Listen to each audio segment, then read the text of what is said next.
গরিব বাবার ছেলে ভাই কর্ম করে খায়, সেই বাবার কর্ম নিয়ে অভিযোগ নাই। তাই নিজে খাই নিজে পড়ি, বাপের কথাই শুনি, সর্বদা সেই বাবারই সম্মান করে চলি।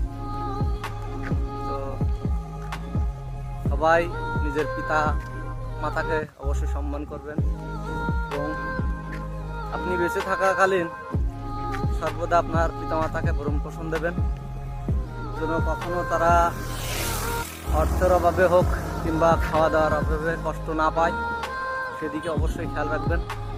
কারণ পিতামাতাই স্বর্গ, তারা কষ্ট পেলে সবাই কষ্ট পাবে, কারণ তারা প্রচুর কষ্ট করে আপনাকে মানুষ করেছে।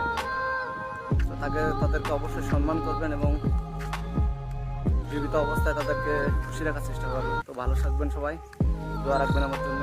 ধন্যবাদ।